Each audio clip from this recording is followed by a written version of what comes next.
Two Boston College players are drafted in the NFL draft, but one of them dropped precipitously. We'll talk about who that is, what happened on today's show.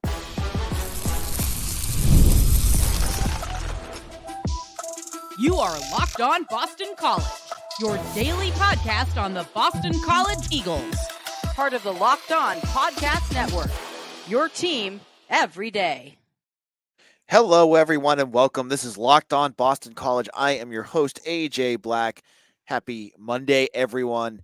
And today's episode is brought to you by Monopoly Go. I admit it, I have a competitive side, and as a big fan of Monopoly Go, the mobile hit twist on classic Monopoly. So join your friends and download Monopoly Go, now free on the App Store or Google Play. All right, we're going to talk NFL draft today. We're going to get into Christian Mahogany and his fall in the draft. Elijah Jones finds a home. A bunch of other players get their spots. And then in the final one, I'm going to talk about women's lacrosse winning their second straight ACC title, all here on today's show. And to kick off the NFL draft, or to conclude the NFL draft discussion, actually, because it's now over, Mitch Wolf of Eagle Insider. Mitch, how's it going? It's going well. It was a long day 3, as I tweeted out. It felt longer than it usually does. And I think that was partly waiting for Christian Mahogany. But man, they, even as somebody who loves the draft and watches every pick, they really stretched it out this year. It felt like day 3 took up the entire day, basically. Day 2, I definitely fell asleep on the couch and missed Elijah Jones's draft pick. Woke up and went, oh, there he is. But we're not going to start with Elijah Jones. We're going to talk about Christian Mahogany. And going into this draft, we had heard, either second or third day draft pick, being a guy that would probably be in the third or fourth round. He falls all the way down to the 6th round, where he's picked at 210 by the Detroit Lions. Mitch, what happened? Well, I would love to tell you exactly why it happened, but I can't because unfortunately I'm not as well sourced in the NFL draft space as I hoped I was. Because people were DMing me asking me why it was happening, and I had no answer. I have some inklings why, and from what I understand, and I'm taking this from the NFL, the Athletics NFL athletic football show, where Dane Brugler, their draft expert, he said on their episode that got posted on Sunday that Christian Mahogany fell primarily because of medicals. And going into this draft process, we knew that was probably going to be a thing. Christian had that knee injury back in the summer of 2022. There was some reporting that it was a basketball game. And so in the Beast, which is Dane Brugler's draft guide, his exact quote is, "Medicals will be important after he missed 1 game as a sophomore because of a knee sprain, November 2021, and missed the 2022 season after tearing his right ACL in a, quote, freak accident, end quote, back home May 2022. So we knew this injury happened, and because of how KGBC is now and how Jeff Hafley was about injuries, we didn't really get much info beyond that. And, now in sports and especially football, we kind of treat ACLs relatively cavalier, especially compared to how we used to, where back when I was a kid, like, it was, that might be a career-ending injury. Now guys do it. And if they tear an ACL in week 1, they might be back before the playoffs. But again, not all ACLs are created equally, and not all ACL injuries are created equally, I should say. And everybody responds to the ACL injuries differently. Some guys, completely changes their game. And we saw Christian play, obviously, after his knee injury, and he was a very good player. Didn't miss any time due to injury in 2023. So that was surprising. But if you think about 32 teams having 32 different medical staffs, they're going to look at injuries differently. And even to begin with, NFL teams are worried about injuries because some they'll overlook. If you look at a guy like Amarius Mims out of Georgia, who was a first-round pick at offensive tackle for the Bengals, he has missed a ton of time throughout his college career. None of it's been significant injuries. It's all been like these little, dings and knocks and everything.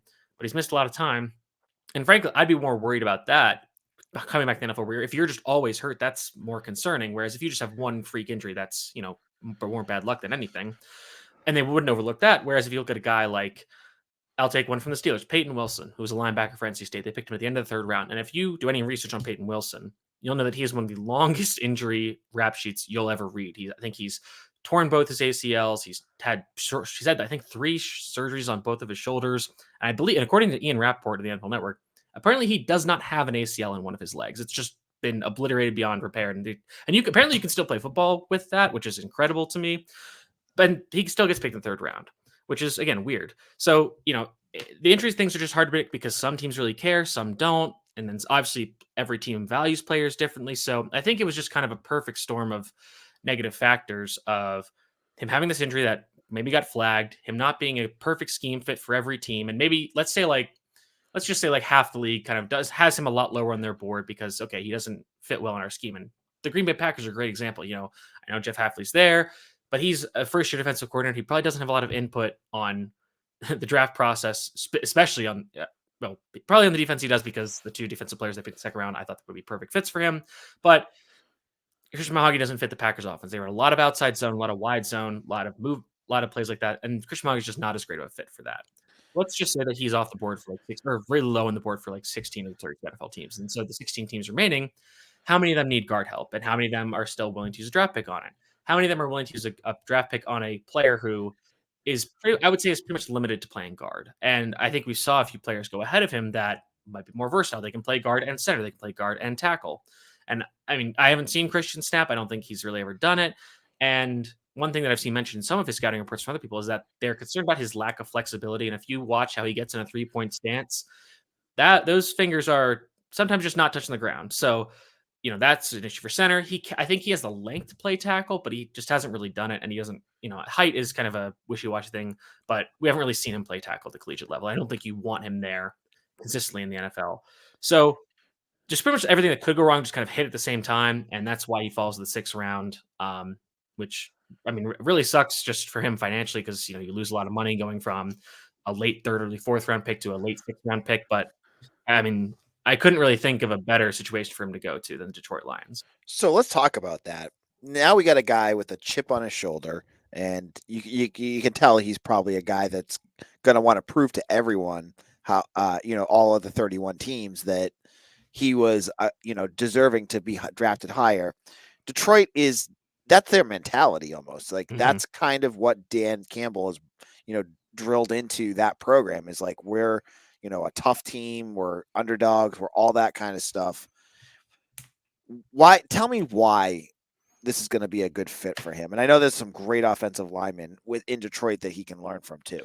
Yeah, and I think the mentality is a huge part of it. If you look, there's a video that the Lions posted of their GM Brad Holmes talking about why they drafted Christian Mahogany. He said he's got a little bit of that dirtbag in him. And Christian, if you go to Christian's Twitter, it's now his name is the same it's been, but his handle is the same, but the name is now Christian Dirtbag Mahogany. So he's leaning into this, which that's his personality. He's a funny guy, and yeah, they want guys that are, bite kneecaps off, like Dan Campbell said. And if you listen, again, going back to Dane Brugler's draft guide, he called him a bouncer at a nightclub because he just wants to throw people at the club and bash heads together.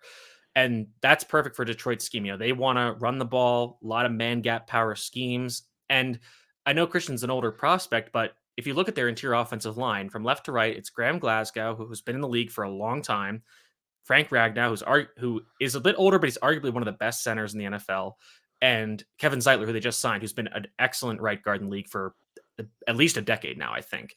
Those are 3 guys who have been around the league for a long time and can teach him, not just like be a better football player, but just like how to be a professional football player outside the lines. And obviously inside lines is huge. And in the event that he does play, those guys are older, so maybe they have some injuries. They need to plug him in at a guard spot. He's playing next to, if he's playing on the right side, he's playing next to Penei Sewell, arguably the best right tackle in the NFL. And if he has to play on the left side, which he has done before, he's playing next to Taylor Decker, who's a very unheralded but very good, competent left tackle in the NFL, who's been in the league for, again, a very long time.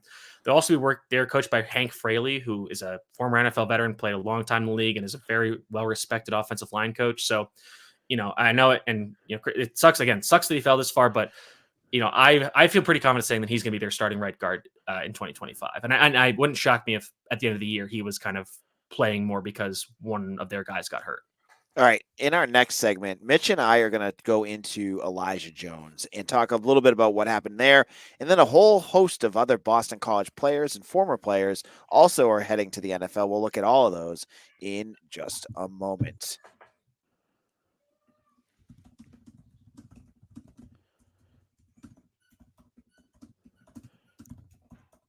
All right, game off. We got to pause here to talk more about Monopoly Go. I know that what you're saying, flag on the play. You already talked about that, But here, there's so much good stuff in this game. In Monopoly Go, you can team up with friends for timed tournaments where you work together to build up each other's boards. The more you win together, the more awesome prizes you unlock. And there's so much to get. With unique stickers, you can trade with friends to complete albums for big prizes, cool new playing pieces to travel the boards with, and hilarious emojis for taunting friends when you smash their buildings or heist their vaults. Play Monopoly Go feels like new and exciting every day with constantly changing tournaments and challenges. A ton, including their new unique mini games like digging for treasure or robot pachinko machine. And there's always new timed events that make you win big, like massive multipliers for everything you win or rent frenzies.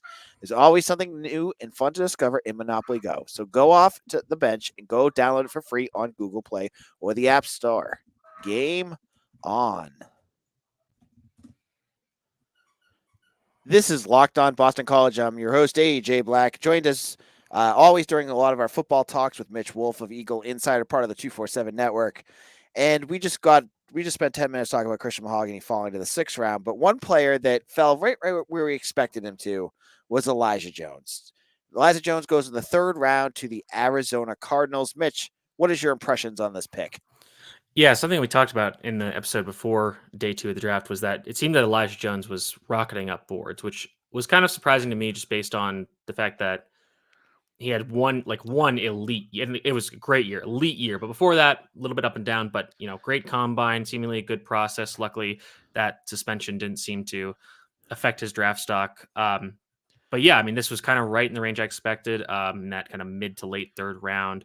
Cardinals were not a team that I necessarily pegged as a favorite for him. From what I understand about their defensive scheme is that they run a lot of they run a lot of quarters, which doesn't necessarily involve press coverage, and they're actually number 1 in the NFL last year. I think it's like 30.9% cover 4.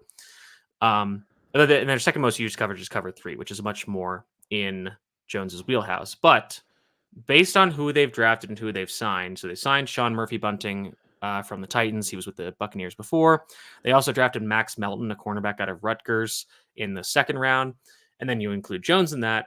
I'm kind of wondering if they're going to do a lot more press man coverage. They want guys who can do that, so they don't have to rely on cover 4 and softer zone coverages. They can be more aggressive with press man in cover 1 and cover 3, or press zone in that case. So I think it's a good fit. It'll be interesting to see if he how much playing time he gets. Like I said, they have Sean Murphy-Bunting, who's a solid veteran. They drafted Max Melton, who I think is a good player and could start. And at their slot corner, they have some names that could be familiar to BC fans: Garrett Williams from Syracuse and Keitrell Clark from Louisville. So they're kind of mixing in. And Jones has some slot versatility. I don't think he'll play there a ton in the NFL. But I think he'll probably start out this year as a backup. Rotate in if a player gets hurt, or just if somebody gets banged up, or they need more defensive backs in the field. And I think the big thing he's going to contribute on is special teams. He's played there a good bit in his career. He's got kind of the three key factors for being good on special teams. You got length, speed, and height. And as long as you can kind of because if you're a gunner on the outside, you just need to get by your man and go to get the return man, or vice versa. You need length to block them out and get them to the sideline. And it'll be interesting to see how his role changes with the new kickoff rule. Maybe you don't need that as much, but I think that he'll be very useful on special teams, given the fact that he's just played a ton of football and knows how to do that. So I think that's an interesting fit. Again, I don't think he's going to be a starter immediately, maybe not even for a year or what have you, but I think he's going to be a valuable contributor to that team. So those are the 2 drafted picks. We saw, Jones going in the 3rd round, Mahogany in the 6th. And that's what we expected. That if you listen to our episode on Friday, we expected the 2 of them to get drafted, and then a couple would go to the undrafted pool. The only real name that we've seen get signed to an undrafted free agent deal is offensive lineman Kyle Hergel. Now, Kyle Hergel is going to be going to the New Orleans Saints. If you don't remember, Kyle Hergel came in last year. He was a 2-time transfer from North Dakota to Texas State to BC. He was on Bruce Feldman's freak list because he is an absolute animal in terms of his strength. And he's going to be going to the Saints. What are your thoughts there? Any chances that he makes the roster? Yeah, I think that's a good fit. I honestly thought the Saints could be a team that was interested in Mahogany. They recently let Andres Pete go, who's a longtime veteran, and then one of their kind of rotational starters, James Hurst, kind of surprisingly retired.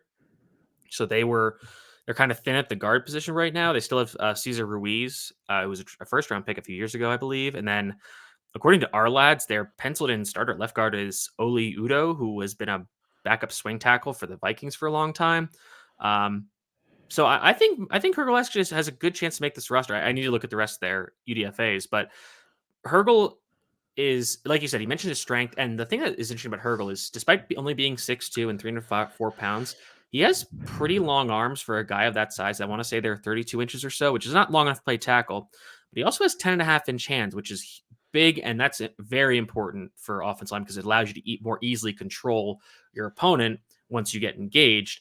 And, they're not going to beat you with power. And I think, especially with Hergel's strength. And I think that's obviously his calling card. I think the fact that there isn't really a established starter at one of the guard spots, especially left guard where he's played, that's good for him. The question with him is how well is he going to handle the speed, agility, and explosiveness of NFL defensive linemen, because that's just a big jump up. And that was something that I thought he struggled with at times. When I was watching his tape, you watch him against teams like Holy Cross, UConn, Army, he's just blowing dudes up, no problem. When you watch him against Florida State and Miami, it's a little bit of a different game because he's playing against a completely different caliber of athlete. And obviously, the NFL is going to bump that up by another notch. So, maybe he's not a starter for them, but I think he's going to be a valuable depth piece because he can play both guard spots. I think he's played a little bit of center. And right now, looking at, again, the R-Lads depth chart, there is no backup center. So, a guy who's shorter like that, maybe he can transition to full-time center and carve out a good role for himself there. Because I know he's an aggressive player, but he's a smart player. He's been around the game a long time. So, if he can learn how to make those protection calls at center, that's going to really improve his ability to hold on to a roster spot in the NFL. And then just to wrap this up, there were two names I noticed that were drafted, or not drafted, but landed in spots as an undrafted free agent. And that was Jalen Gill, who is going to the Los Angeles Chargers, and Josh DeBerry, a former defensive back who ended up at Texas A&M, is going to be with the Cowboys, both undrafted free agents. Any chance either of these guys stick? Trying to think, the Chargers don't have a lot of receivers. I know they drafted Brendan Rice, Jerry Rice's son from USC. They drafted Cornelius Johnson from Michigan. I'm trying Lad to McConkey, I think. Lad McConkey, of course. Yep, never mind. So then they still have Quentin Johnston, last year's first-round draft pick, who some people inexplicably ranked above Zay Flowers and was absolutely idiotic. And Josh Palmer, and then other than that, we've got a few small guys. Not a lot of receivers on the roster. And I always felt like I thought Jalen Gill got a raw deal at BC, mostly just because of the quarterback injuries. Quarterback injury in 2021, and then the O-line just being awful in 2022. And I think he was hurt a decent bit that year too. So just some bad luck. I think he had a productive year at Fresno State this year. He's a solid option out of the slot. So, and I know they made him do some returning at BC, and it wasn't perfect. But if he can hone that skill, that can obviously add that value and make you more valuable to the roster. I could see him making it. Maybe he's a practice squad guy for a little bit. So that's possible. Josh DeBerry going to the Cowboys. So they're going through a defensive scheme transition with Dan Quinn departing to be the head coach of the Commanders. I know Deron Bland, who was their slot corner last year, had a really crazy good year, getting a lot of pick sixes, but I think he's bumping outside this year. So maybe that, I'm going to pull up their depth chart now. Maybe that vacates the slot position. Oh, they still have Jordan Lewis, who's been in their slot for honestly forever at this point. On this depth chart, nobody's listed behind him. They do have DeBerry listed on this one. He is the fourth right cornerback. I could see that happening. I mean, I think he's a very good coverage player. Obviously he's pretty skinny. I know usually the slot corners are smaller, but you kind of have to have some weight because you're usually going to be more involved in the run game. So if he can kind of tack on that weight and get a little more willing to come up and make those tackles, I could see him again being a practice squad guy. But it's tough with these UDFA's. It's hard to make a really strong call about whether these guys can lock down the spot. Yeah, so they're always interesting just to watch, and sometimes you get a few that will sneak through. It's fun to do the Leonardo DiCaprio pointing meme when you're watching NFL preseason. You're like, oh, I know that guy. Yep. So, all right, Mitch, this will be it for a while. I'm assuming, unless there's something new over the summer. Where can people find your work? You can find me at Mitchell T. Wolf, WOLFE on Twitter. And like obviously, as we say every time, Nick, check out Eagle Insider. I know I mentioned this linebacker article last few episodes that I've been on. Now that the draft is over, I can finally start putting the finishing touches on that. It's going to be probably arguably my magnum opus of writing a PC Eagle Insider because it is a lot of words, but I think it'll be really interesting. And then over the summer, we'll get into some opponent previews. And obviously, as we get more information about the team, we'll have a better idea of how they'll do this season. All right. In a moment, I'm going to get into the women's lacrosse team. We'll get into why this was such a big day and one of the biggest moments in BC sports this past year. We'll talk about their second straight ACC victory, ACC championship. It's playoff time in the NBA and NHL. Baseball's in full swing, and FanDuel is your place to bet on every game. Right now, new customers get $150 in bonus bets guaranteed. That's $150 win or lose. Bet on everything from slap shots to home runs to slam dunks, all on an app that is safe, secure, and easy to use. I was using FanDuel. My favorite thing to do with FanDuel is the home run props. If you're feeling like a guy's going to go off and hit a dinger, you go on FanDuel, you can get your odds. You win.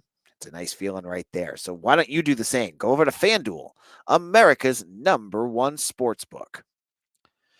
Now, folks, it's almost summertime. The boys of summer are playing baseball now. It's warming up. You want to get to the park, and the best way to do it is through Game Time. And Game Time is now an authorized ticket marketplace of Major League Baseball, which makes getting tickets even faster and easier. Prices on the Game Time app actually go down the closer it gets to first pitch. With killer last-minute deals, all-in prices viewed from your seats, and their lowest price guarantees, Game Time takes the guesswork out of buying Major League Baseball tickets. What I love about them is their seat finders and all-in prices. Basically, you can see exactly where you're going to see, and then you can get your all-in price, know exactly what the overall cost is going to be, and there's no surprises. That's the best part about it. No surprises anywhere with Game Time. So you need to go check them out too. So take the guesswork out of buying tickets with Game Time and create an account and use code LOCKEDONCollege for $20 off your purchase. Terms apply. Again, create an account and redeem code LOCKEDONCOLLEGE for $20 off. Download the Game Time app today. Last minute tickets, lowest prices guaranteed.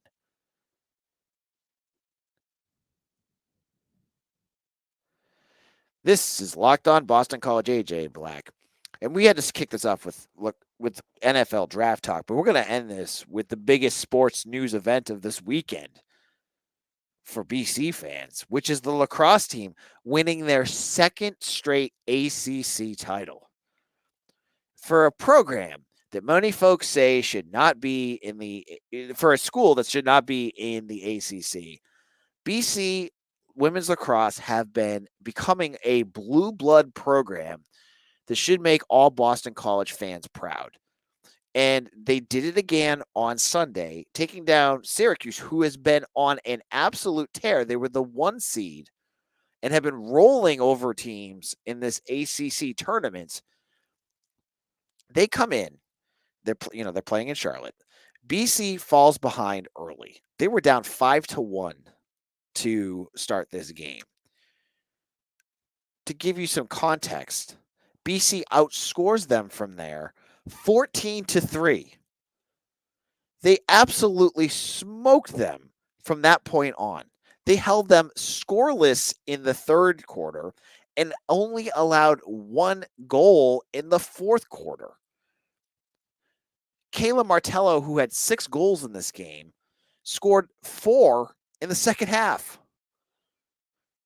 This team did it all, and they continue to stifle Syracuse, which is amazing if you don't like the orange, because Syracuse hasn't beaten BC in over 1,000 days. This team could be as good as they want to be, the orange, but they can't get past those Eagles. But for Boston College, you now have seen a program go from the GOAT, Charlotte North. You lose Charlotte North last year, and you win an ACC title. You get to the national championship game. You then go out and you hit the portal. You bring in 2 excellent players, Rachel Clark and Emma Lapinto, who want to play for you because you're basically the Kentucky of women's lacrosse at this point. And you win an ACC title again. You just reloaded it again because your team is so good. Now, now Boston College, they're going to go to the tournament. They're going to probably be, from what I saw people saying, probably a 3 seed behind Notre Dame, who got knocked out a while ago, but they were number 2 in the country at that point. And I think it's Maryland who would be the number 1. But they'll probably be a 3 seed. But are you going to doubt this women's team? Because they're playing incredible again. What a program to be proud of. What a program to represent Boston College. And, you know, I don't get into every game because, you know, I talk about what gets, what some of the big things, and I'm a football guy, right?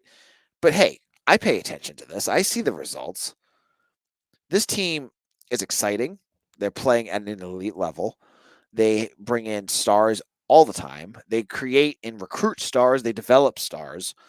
I mean, Kayla Martello has been on this team forever, and she scored 6 goals in this game. This is such a cool moment for BC sports, and to look at this season, right? Just in general for all BC sports, right? So you had men's basketball make the NIT, so that's okay. Football won a bowl game. You had those are nice, but then you have hockey make the national championship game and win their conference. You had women's lacrosse win their conference. This is good. This is what you want to see out of your school, right? You're seeing success. To quote Blake James, #winning, right? So congratulations to this women's lacrosse team. What a big moment. And the fact I loved, the best part about this is not just that they came back and that they won. It was the way that they just stifled and strangled Syracuse that second half. They beat the snot out of them that second half. They were causing turnovers. Syracuse couldn't figure out what to do with what BC was throwing at them. And BC just took advantage of it. They allowed 1 goal that second half. If you don't watch lacrosse, that's incredible. And that's how BC played, and that's why they won. We'll be back again tomorrow for more talk about everything going on with BC sports. Thank you all for listening. This is AJ Black. You can follow me on Twitter at AJBlack247. I hope you checked me out there. And I'm the editor and publisher of Eagle Insider. I'm over there with Mitch. If you like our work, you want to make sure that you get a subscription to our VIP section. We're giving news and insider information you're not going to find anywhere else. Make sure to head over there now. And thank you all for listening to Locked On Boston College, the only Boston College podcast that does this 5 days a week in season. We're going to go into summer mode. I think it may be in June, where we go down to 3 days, but we've done 800 plus episodes talking just about BC sports. If you like BC sports, this is the place to be. Hopefully you have hit that subscribe button too. And thank you all for making Locked On Boston College your first listen every day. This is Locked On Boston College, your team every day.